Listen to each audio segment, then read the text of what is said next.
Some more sort of implications of stock assessment into the Fraser River Management Program. And before I do that, I'd like to just ask Mr. Whitehouse if you could explain some terms that we hear in stock assessment, and those two terms are precision and accuracy. Can you explain what those mean within the context, or how those terms are used in the context of stock assessment?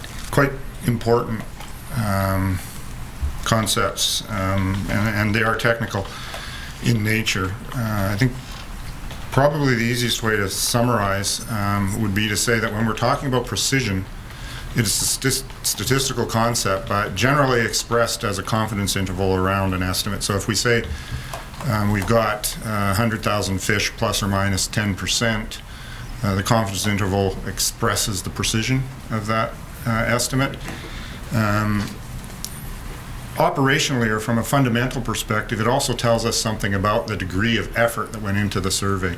Generally, high precision estimates, meaning smaller confidence intervals, so plus or minus 5%, high precision,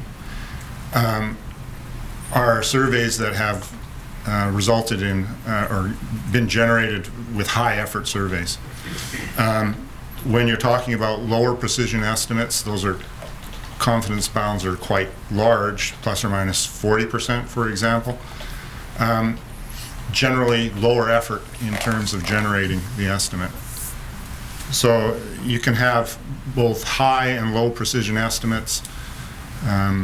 Those are expressed by confidence intervals from a functional perspective. Statistically, they mean if you were to run the same survey repeated times, you've heard this, 19 times out of 20, you would expect the outcome to be within the 95% confidence intervals. It's a common way of expressing these things. One of the keys, though, that we're trying to communicate when we're talking about precision and accuracy is confidence in the estimates. And this is where accuracy comes into play. Accuracy is how close we think our measurements are to the true measurement. And we're always at a disadvantage in that we never really know the true numbers, or very rarely do we know the true number that we're shooting a target for. So accuracy really reflects what we consider to be bias in the estimation process. When it comes to terminal area assessment data, for example. Bias would mean, do we believe that there's or are we aware of processes associated with the survey types we implement that would result in estimates being constantly high or constantly low. Positive bias, meaning the estimates tend to be greater than you would expect if you actually knew the result, and negative bias, meaning they would come in consistently below that. Key to the combination of the two is understanding when we talk about the precision, gives you a gauge across time of the type of surveys. So if you got high precision estimates, you're putting high effort into generating the estimate. Doesn't tell you about the accuracy, though, because accuracy is related to the implementation of the program and whether you have the necessary program elements in place to identify whether you've got the potential for positive or negative bias. When you're talking about high precision programs, high effort programs, generally means that the full suite of bias testing, evaluations, these are elements of the survey design, are in place, and you're able to comment on the likelihood of bias within the estimate. So is it accurate, unbiased? Or is it likely to be biased, but you can detect the direction? You can have estimates that have high accuracy. Use the analogy of a dartboard and throwing darts, or if you're shooting for the bullseye, all the darts cluster tightly around the bullseye. That would be high accuracy because you're hitting the target with a very small spread around that. The analogy to a high accuracy but low precision would be a cluster that may have a 4 or 5 inch group around that bullseye. The precision is lower, but the central point is still the bullseye. If you move off of that, if there's a process that results in those estimates being consistently higher to the right, for example, you can still have a highly accurate but imprecise estimate. So it's, pardon me, a highly inaccurate, it's off the mark, but precise. So you measure consistently again and again the same values. So they may be 40% above the target, or in this case, 4 inches above the bullseye, using the analogy. You can also have an inaccurate and imprecise estimate where the spread around the central point is large. And those are things that we have to watch for when we're talking about comparability of estimates and the quality of the estimates or reliability of the estimates generated through time. So this becomes very important when you're comparing time series of estimates. Okay. Understanding the precision, high precision equals high effort, and generally the ability to comment on bias. Low precision, lower effort, and potentially sometimes less of an opportunity to comment on the bias within the estimate. Okay. Thank you. I think those terms are going to come up as we go through some of these questions, so I think that's helpful. In terms of how stock assessment data is used in Fraser River sockeye management, I wonder if I could just run through some concepts, and you can just let me know if I'm covering the uses of stock assessment data. First of all, I understand it's used to understand population dynamics and the production of different stocks. Is that fair? Correct. It's also used in the run size forecasting process. That process uses enumeration and juvenile and smolt data for models. Yes, linking directly back to the production forecasting that you talked about earlier. Okay. Enumeration also is used in developing post-season estimates of total return for looking at calculations of TAC and treaty obligations within the salmon treaty. Is that right? Escapement estimates are foundational to that component, yes. Okay. And if you don't have good stock assessment data, what is the impact on Fraser River sockeye management? Like, what if we don't, if the stock enumeration, escapement enumeration programs are not adequate, what would be the impact on Fraser River sockeye management? I guess the way I would frame that is there are some fundamental underlying assumptions with respect to the types of information that you can collect to inform Fraser River sockeye management. This includes the ability to reconstruct total abundance for stock groups within a year. If you can't collect critical pieces, the fundamental underlying assumption that you know total return is either much more uncertain, or you may be able to have the inability to actually reconstruct that total abundance. So a bit of a grade in terms of a response there. Dr. Riddle, do you have anything to add on that? Well, yeah, I mean, I think the sequencing of your question is interesting because, as Timber said, the escapement information is fundamental to basically all of the stock assessment, but a application of that is developing management objectives. So on what basis do you manage your fisheries to try and achieve your management goals, which are normally described in some value of escapements, spawning fish? And that, so in the absence of that, you can have significant impacts on fisheries because you have high uncertainty about what are your goals, what is the return, how many fish should you put on the grounds. I've always told people that you may not provide enough funds, but you got to keep in mind that just not spending the money here has other costs, and many times these costs are borne by other people. And that, now they may be the fishers in the ocean, they may be First Nation fishers, but the absence of information does have a cost. And it could be substantial and frequently much more than the cost of acquiring the data. And that, so I think it has numerous effects.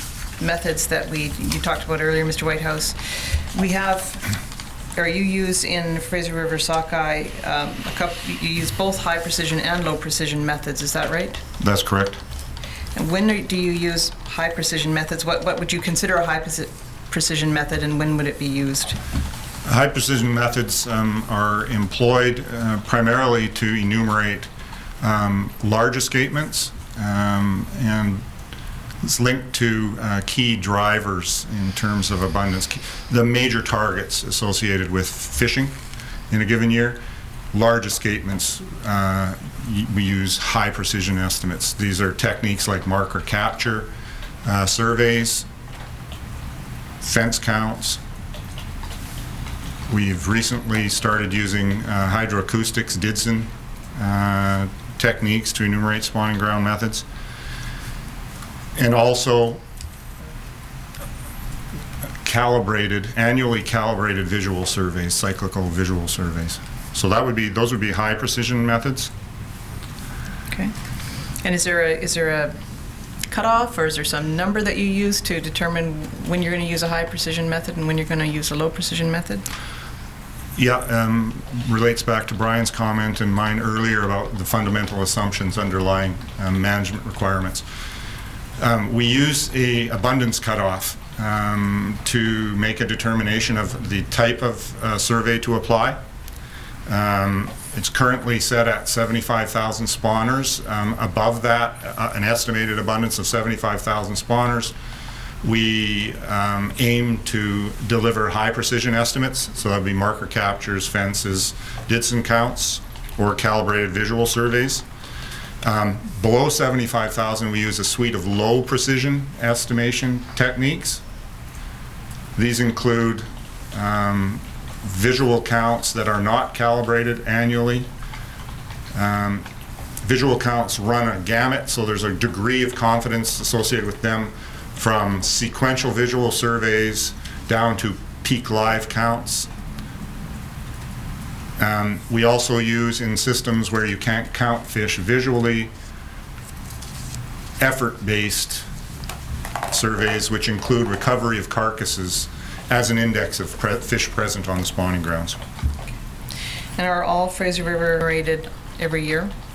Our goal is, and this is again consistent with the framework, the underlying requirements of management, because Fraser sockeye are managed in total as a return, we need a total understanding of escapement. So our objective is, on an annual basis, to estimate all Fraser sockeye stocks on their spawning grounds.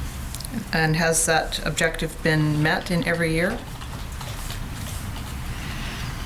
We have had 3 years in the past decade when we were unable to count all stocks on the spawning grounds, but aside from that,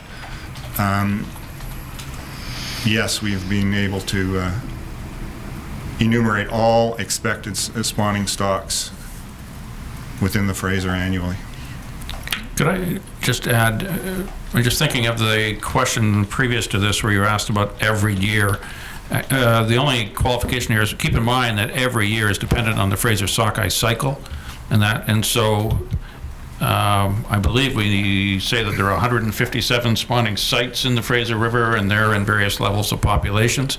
We don't survey every single population every single year, because some years they have no fish. Right? As long as there is fish in the returning cycle, then they are enumerated. With the exception of 3 years where you were unable to enumerate every population in those years. Correct. I know Ms. Baker won't be surprised when I ask this, but you've been talking about stocks and not CUs. Has there been an adjustment or an alignment within this program for taking into account the CUs in terms of the kind of research and work you're doing to do the counting and so on? Thanks for the opportunity to clarify. I think it's an important one. CUs are a construct. They're a way of thinking about fish populations. So the way we enumerate fish has always addressed CU requirements.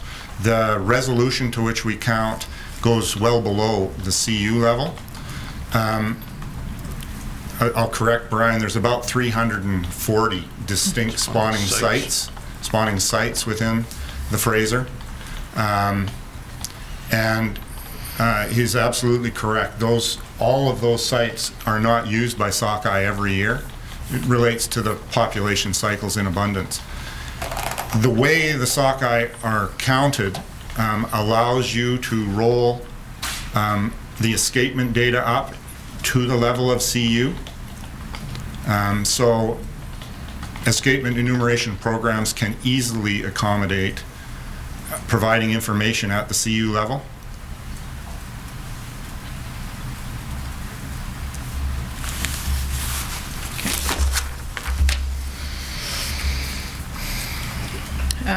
Just to return to the high precision, low precision methods, do you have confidence in the adequacy and appropriateness of these different methods for escapement enumeration for Fraser River sockeye, Mr. Whitehouse? I have a high degree of confidence in terms of the adequacy. We have embarked on a process, particularly since about '92 with the first major review that I was involved in, that continually evaluates the quality of the programs that we are able to deliver on Fraser sockeye, and that has resulted in significant refinements through the past 18 to 20 years to ensure that we have a very solid and defensible set of estimates that we deliver on an annual basis. So they have the estimates will pass the test of a rigorous scientific evaluation in terms of issues like bias, which I mentioned earlier, particularly for the high precision methods, which on an annual basis represent anywhere from 70 to 95% of the total escapement to the watershed. So very large fraction on an annual basis of the total escapement to the Fraser is enumerated with high precision methods. That can vary from, depending upon the distribution of abundance across populations, from as low as 60% on some years to as high as 90, 95% on others. The threshold that you identified for high precision versus low precision is 75,000 spawners on the bed. There was a change, I take it, in recent years from 25,000 spawners, which used to be the cutoff for low precision and high precision, up to 75,000 spawners. Why did that happen? The change that was implemented was largely a response to the growing number of small, moderate-sized populations that were building within the Fraser. And it was a financial response.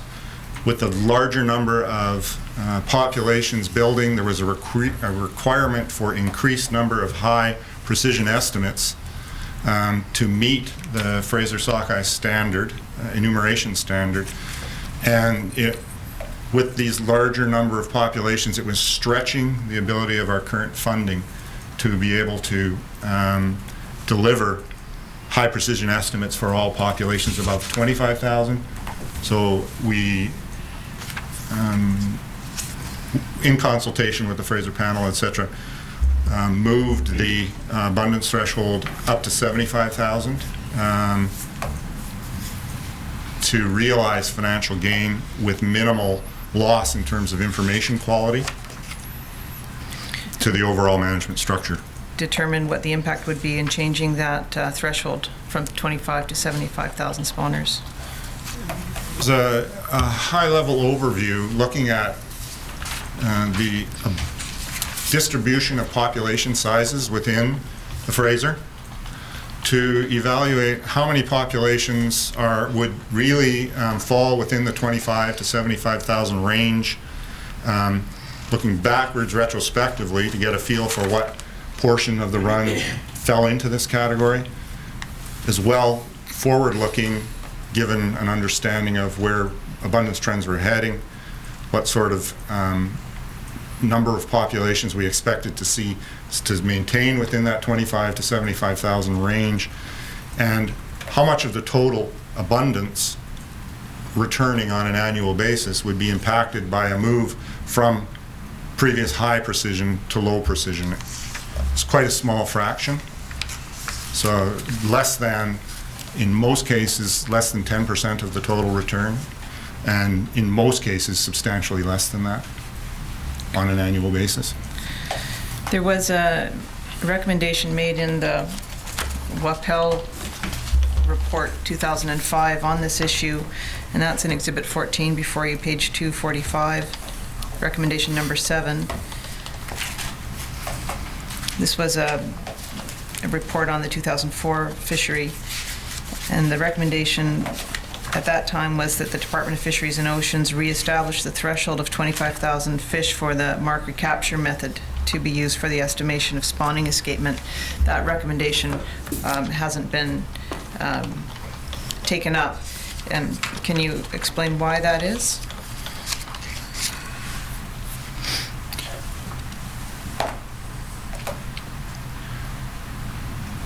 My explanation would be related to the relative risk associated to the quality of the estimates when looking at financial constraints. There is a trade-off that you have to consider in terms of the overall survey design.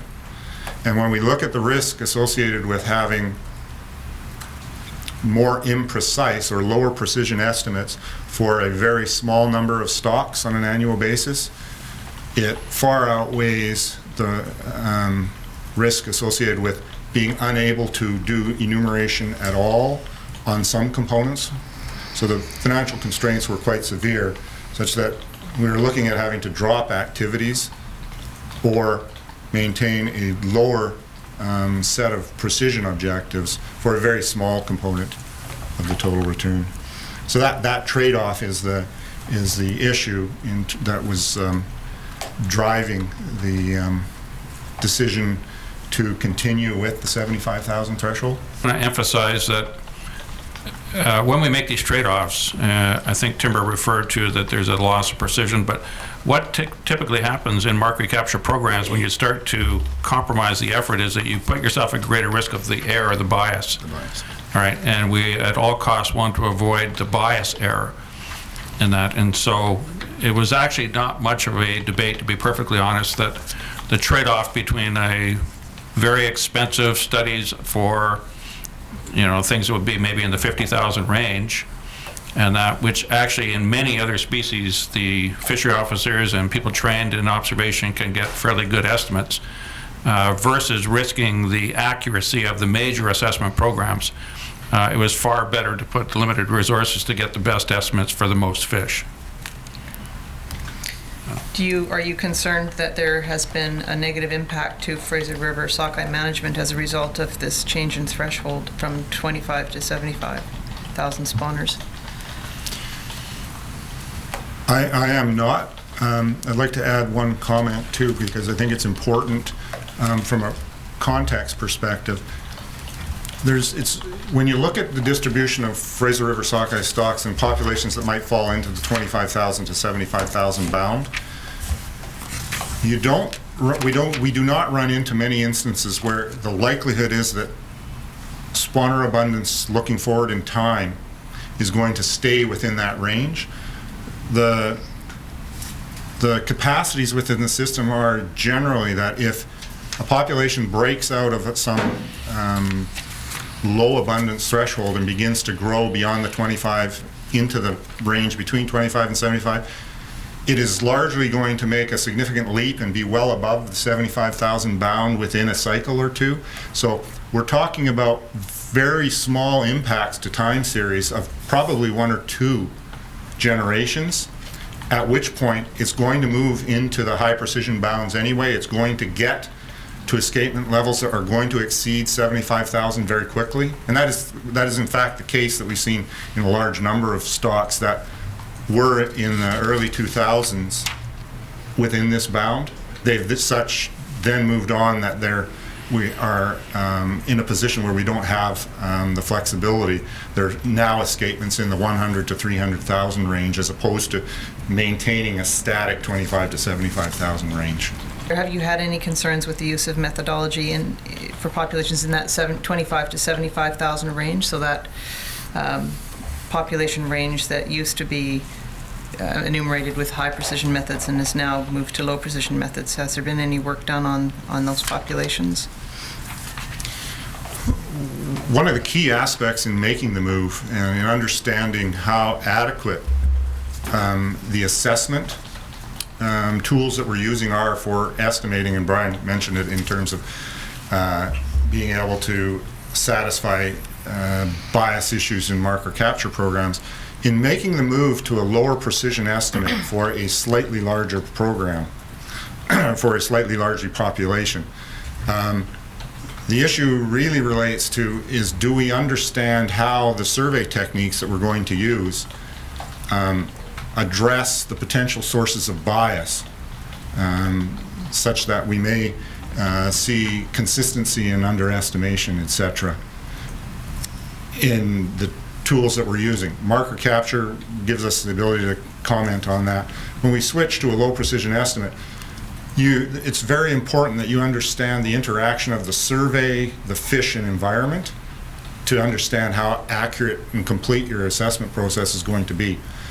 And one of the most important aspects of that is what we call calibrating the estimation techniques. And what this entails is running two parallel estimates simultaneously, a high precision offense count as an example, with the low precision estimate, to generate a factor that allows you to correct for the potential of systematic bias.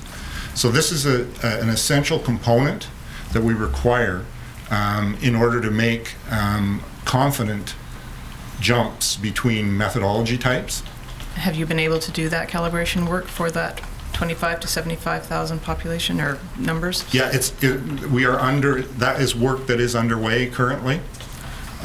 So as opportunities arise, and of course we're at the whim of population sizes on the spawning grounds, we can make our best estimates of what are going to be present.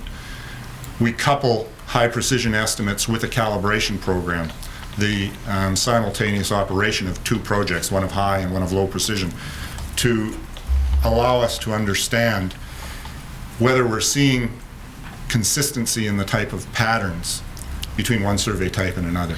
And I understand that we have an email which outlines where things are with the calibration work, and that's at tab 10 of the binder in front of you. It's CAN 170247, and I wonder if you could just identify that. I won't take you through it because of time, but if that is an accurate status of where you are at, where the department is with the calibration work you just described as of February 2010, which is the date of that email from you. Yes, to ALCAS. Yes, that is correct. This is the status of progress on calibration work. Right. And can I have that mark, please, as the next exhibit? Exhibit 380. Thank you. And the calibration work that's been done, has that been funded by the department, or has that been funded through some other program? Well, it's been funded by the department and jointly by other programs. We cannot undertake calibration without the two components, and the way we've been approaching calibration work is to look for support. It's an add-on to existing program suites. So the strategy involves looking for sources to implement high precision estimates on systems that may fall in the 25 to 75,000 range, so that we can deliver a consistent visual site survey and then make that comparison that I talked about a minute ago. Right, so DFO in its ordinary course of business would be funding the low precision work on those sites, but you would be looking for additional funding to support the high precision method as the comparator on those sites. Is that fair? That is correct. Okay. In addition, I'll add that in addition, where opportunistically we may see a proposed high precision estimate delivered in year, so a population we expect to come in at 100,000 actually comes in at 75,000, we will make sure that we take the opportunity to calibrate on that system, so that these are limited time opportunities, they're fleeting, You have to take advantage of them as they arise. So we would make sure that we add on the necessary visual surveys to pick up calibration opportunities. Right, and again, any of that additional work is funded through programs such as the Southern Endowment Fund of the Salmon Commission? The last part would be funded completely in-house through DFO. The calibration work specifically, we have looked to numerous partners, including the Southern Boundary Fund of the Pacific Salmon Treaty, the Salmon Watersheds Initiative, and other sources that we've partnered with. Okay, thank you. I want to move to funding and assessment frameworks. There's a group called the Stock Assessment Coordination Committee, or SAC as it's referred to. This is responsible for regional coordination of priorities for stock assessment work in the Pacific region. Is that right? That's correct. Okay. And the members of SAC include the division head of SAFE, which was Dr. Riddell in the past, and that's now Mark Saunders. Is that right? Correct. Okay. Also includes the head of salmon stock assessment, who at the present is Arlene Tompkins. Yes. Okay. Includes the area chiefs for stock assessment from the area offices, which would include you and your colleagues. Is that right, Mr. Whitehouse? That's correct. Thank you. And it has representatives from Ocean Habitat, Salmon Enhancement Program, Fisheries and Management, Jeff Grout. Those people are all on the SAC committee? They participate variously, yes. Okay. And the Salmon Treaty Coordinator would be a part of that committee as well? He has been in the past, yes. And sometimes area chiefs for resource management? Correct. Okay. And I take it that this SAC committee that is given a budget target and then a project profile is developed to meet that budget target? Is that how it works? Slightly out of sync. I think that the overall role is of SAC. Budgets come into play, but the necessary assessment components to support management objectives largely drive the profile of the regional assessment program, and then the adequacy of funding comes into play after that in terms of addressing which components are affordable. All right. I might add, the sequencing of the discussion also is one where the budget responsibility for regional stock assessment is through the science sector, and so it would come to the head of the salmon stock assessment division, and working with their area chief stock assessment and the core stock assessment program in science, we would typically start meeting, actually typically about this time of year, because there are spring stock assessment programs, as we've noted. And you would start then working towards your expected program needs for the coming year, which are going to be very similar to the past program 4 years ago.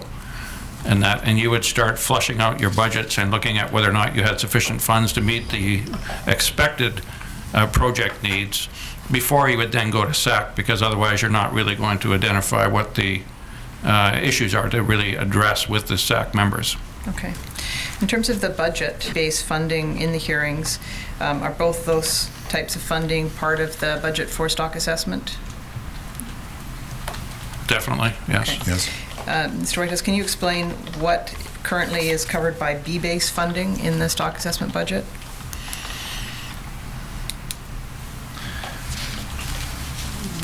To a large extent, and when we're talking B-base within the SAC arena, we're talking about Pacific Salmon Treaty B-base funds.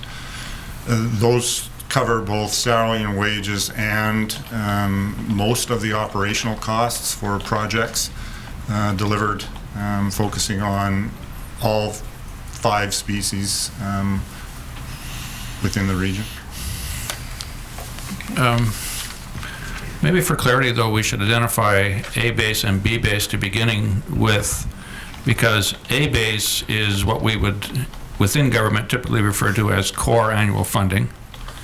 And that has changed 3 times significantly in my experience. when we signed when we formed the Regional Stock Assessment Program within Science, there was a regional budget review that really had to separate all the existing budgets within DFO Pacific. They defined the existing A-base budget in about 1985. In 1985, we signed the Pacific Salmon Treaty for the first time, and the region received approximately $32 million in salaries and programs, including some capital for equipment. It was a very large sum at the time because, of course, we accepted responsibility for the old IPSFC and brought those people in to the department. That money was, for a very long time, considered to be a special allocation by Treasury Board and was referred to as B-base because it wasn't part of the core annual budget. It was dedicated to the implementation of the treaty. And it was tracked that way financially from probably 1985 fiscal year through 1999. In 1999, we signed a second generation treaty with the United States. And I actually do not recall why, but at that time, the original Pacific Salmon funding that had been referred to as B-base and a dedicated fund was rolled into A-base, which is the ongoing core funding. That had a unfortunate effect in the long run because frequently when there are reductions in government spending, your core funding is the first place that funds are looked for, and special allocations are frequently protected by Treasury Board agreements. The 1999 agreement had a second Treasury Board allocation of approximately $11 million, and that money was tracked, and it's still tracked, as a separate special allocation from Treasury Board.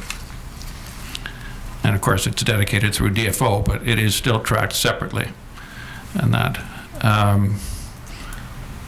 the effect of the 1999 on the Fraser sockeye is probably notable because the presentation to Treasury Board in 1999 was that we could only ask for additional funds under the new agreement for anything that was clearly new under the agreement of the new treaty. So given that most of the significant funds for 1985 was taking over the IPSFC, we were not allowed to request any additional funds at all for Fraser sockeye in 1990. Am I emphasizing all too much? I don't think we did in the end. No, there was a small amount. Small amount, very small amount for Fraser sockeye. So in terms of cost increases for wages, cost of living, incremental costs, replacements of equipment, any of that kind of stuff, were you allowed to ask for new money for any of that? No, but those are frequently considered to be annual operating costs, and you are expected to budget for in your annual process. Salaries are different. Salaries are provided by Treasury Board as new agreements are signed, and you don't always get the full increment, regrettably. I'm not sure how that happens, but we do typically have to find resources to meet the salary demands at times. All right, and improvements that you may want to make to those existing programs, would they be considered new programs, or would they be considered the old programs and you were unable to ask for new money for them? Well, we're trying to remember why Timber's saying some, because I can't actually remember the exact example. What did we get money for in Fraser sockeye? There was an increase of 330,000 O&M, recognizing there was substantial growth in some stocks. So there was new stocks emerging that would require high precision estimation. And there was one FTE, one new staff member funded, recognizing there would be an increased workload associated with evaluating and assessing that information. So there was both salary and wages and O&M identified. For that, for the total 330,000. Yeah. That's out of 11 million, and the majority of the money was directed to new programs, which at that time of the treaty agreement, the big debates in '99 were management regimes for Chinook and coho salmon coastwide. And then when they went to an abundance-based management regime in the ocean that I'm sure you don't want to talk about, then they went to indicator stock, so you had better information to manage those fisheries on. But the Fraser sockeye did not get a lot of resources other than Timber identified. the consequence of that is it then became part of core funding and open to subsequent reductions within the department. Our stock assessment program is still mostly reliant then on funds allocated in 1985 in terms of a total number when DFO took over the assessment from the IPSFC. And then there's also been, not only is that sort of the baseline, but there's been erosion of that money base because since 1999, these funds are now in A-based funding and are subject to further reductions. Well, I think the simple answer is yes, but my qualification would be that much of the money that is directed to Fraser Sockeye now has had to come from the Pacific Salmon Treaty allocation. The department has always treated Fraser Sockeye as our first priority need to meet our treaty obligations, and we see it clearly as the sort of gold standard of how the department is evaluated. And that, so the Fraser Sockeye program, when you look at budget histories, they have suffered fewer cuts than many of the other programs. Only because of their very specific decision to fund them as a top priority. And so it's a little bit difficult to answer your question historically because if you had a $1985 now and we have $1 today, they're not made up of the same pots that they used to be. And Coming back to the funding on an operational level, SAC, again, it apportions annual stock assessment funds. Is that right? Yes. And is there an agreed prioritization framework for how monies are spent within stock assessment? We follow a structured approach, yes. Right, and if I can ask you to turn to tab 7 of the binder in front of you. Is this document a document used in prioritizing stock assessment funds and needs? This is the Salmon Stock Assessment Plan 2004-2005. That's correct. This is a document that reflects business planning exercises in 04-05. Represents a, I would call it an iterative process associated with 3 to 4 years of planning prior to that, and aligns assessment objectives with management objectives. Is it still foundational for assessment priorities? Is it still relevant today? I think it's important to stress that at a core base level, the funding or the assessment priorities haven't changed at all, probably from a Fraser Sockeye perspective, to times that predate the initial 1985 treaty. So the elements that require support are stable and would be similar to those that are, well, equivalent to those that are described within the elements of this plan. Okay, and can I just add that, I mean, the business plan was developed, there was always a limited amount of money, and there are changing priorities over time, and so what the intention was develop a business planning process that was structured and that people could have an accountability with. And it's structured around the idea that there are ongoing objectives we have to meet, such as conservation risks of particular populations, meeting Pacific Salmon Treaty obligations, First Nation agreements, which are developing, and some may be new in some areas, and so they could change their priority. We put a high priority on assessing stocks that are important for harvest management, all right, what are important contributors to the fisheries. And then one that probably got less importance, but is always in the back of our minds scientifically, is the priority for long-term monitoring information. And so we set up a structure for all of the salmon populations throughout BC and tried to evaluate them on a standard set of criteria. Now, the weighting of those can change over time because the conservation value, for example, could change with time and that. But this is a way to try and develop a structured approach to budgeting on an annual basis that was responsive to changes in the stock and meeting current priorities. Is it still a foundational document in use today? It largely describes the process used to allocate funds today. All right, thank you. Can I have that marked, please, as the next exhibit? Exhibit 381.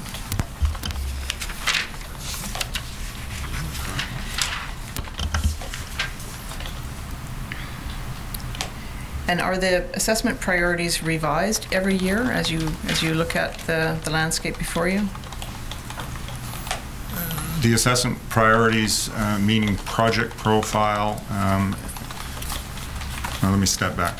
Assessment priorities don't change unless there's a major change associated with management objectives.